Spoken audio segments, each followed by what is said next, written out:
লোকসভা নির্বাচন, তার আগে বিজেপিতে যোগদান করলেন সিপিআইএম এর প্রাক্তন কাউন্সিলর মৌসুমী সাহা। সমাজসেবী তপন সাহা বিজেপির রাজ্যসভার সাংসদ শ্রমিক ভট্টাচার্যের হাত ধরে বিজেপিতে যোগদান করলেন প্রাক্তন কাউন্সিলর মৌসুমী সাহা, সমাজসেবী তপন সাহা সহ বেশ কয়েকজন। 1 জুন রাজ্যে ষষ্ঠ দফা তথা লোকসভার শেষ নির্বাচন। তারই আগে বিজেপিতে যোগদান করলেন সিপিআইএমের প্রাক্তন কাউন্সিলর মৌসুমী সাহা এবং বিশিষ্ট সমাজসেবী তপন সাহা। বিজেপির রাজ্যসভার সাংসদ শ্রমিক ভট্টাচার্যের হাত ধরে বিজেপিতে যোগদান করলেন প্রাক্তন কাউন্সিলর মৌসুমী সাহা এবং বিশিষ্ট সমাজসেবী তপন সাহা এবং তাদের অনুগামীরা। শান্তিতে ভোট হয়েছে, আগে কখনোই ভোট হয়নি এরকম শান্তিতে।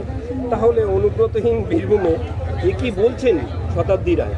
এটা ওদের পারিবারিক রসায়ন, এটা ওদের পরিবারের মানুষজন ঠিক করে নেবেন। আমরা জানি এই নির্বাচনে আমাদের প্রার্থী সেখানে জয়লাভ করবেন। তৃণমূল কংগ্রেস বীরভূমের দুটো আসনই পরাজিত হচ্ছে। শাহজাহানের সম্পত্তির পরিমাণ 260 কোটি টাকা পেরোচ্ছে। আদালতে নথি জমা দিয়েছেন এটি। রাজ্য প্রশাসন, পুলিশ, গোয়েন্দা বিভাগ, ইনকাম ট্যাক্স, তৃণমূলের দল থেকে কেউ কিছু জানতো না বলছে। শাহজাহান স্বাধীনতা সংগ্রামী, বিবেকানন্দের পুনর্জন্ম হয়েছে শাহজাহানের নামে। তো সেই জন্য ওদিকে আমরা যেরকম দেখেছি মা শারদার পুনর্জন্ম হয়েছে, এখানেও বিবেকানন্দের পুনর্জন্ম হয়েছে।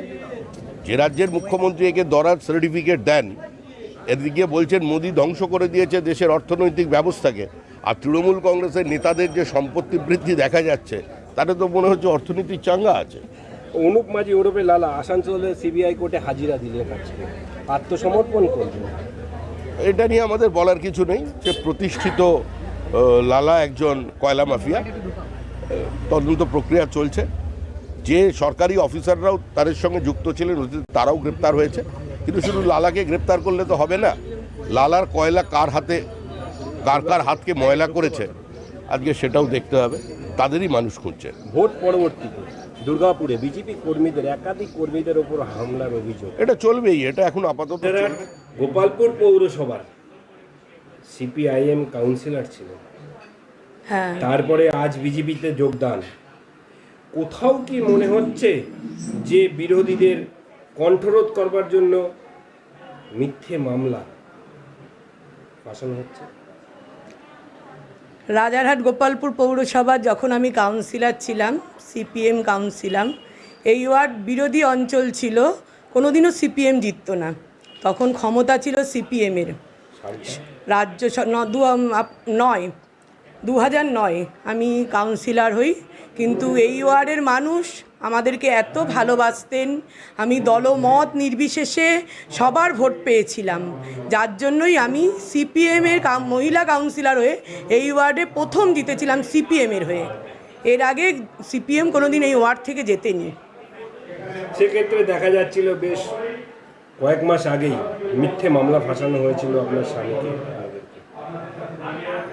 সেই কারণে কি এই বিজেপিতে যোগদানের কথা?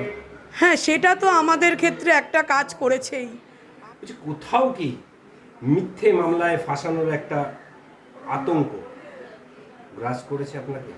সেই কারণেই কি এতদিন পরে এই বিজেপিতে যোগদানের কথা ভাবলেন?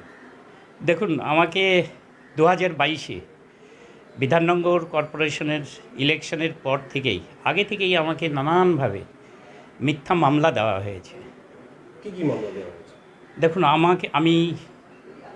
আমাকে 420 কেস, বিভিন্নভাবে টাকা নিয়েছি, আদৌ যাদেরকে চিনি না এবং কোর্টেও প্রমাণ হয়েছে। সেই হিসাবে খুব দুঃখ পেয়েছি যে আমি জেলেও ছিলাম, জেল খেটেছি 4টে থানায়। আমি 31 দিন জেল খেটেছি।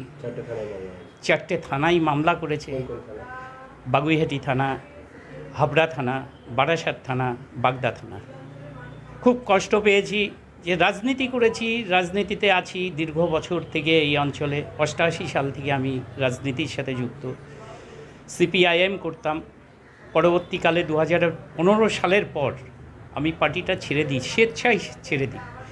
পার্টি নেতৃত্ব, সিপিআইএমের নেতৃত্ব যারা ছিলেন সেই সময় সবাই আমাকে বলেছিলেন যে আপনি বা তুমি পার্টিটা ছেড়ো না, থেকো। তো আমার ইচ্ছা হয়নি নানানভাবে। 2015-তে আমি যখন এখানে জেনারেল ওয়ার্ড হয়, আমাদের 20 নম্বর ওয়ার্ড, তখন আমি চেয়েছিলাম যে আমাদের ওয়ার্ড থেকে আমি ইলেকশনটা করব, কিন্তু পরবর্তীকালে তখন আমাদের শ্রদ্ধেয় রবীন দা বেঁচে ছিলেন, রবীন মণ্ডল, প্রাক্তন চিফ হুইপ বামফ্রন্টের।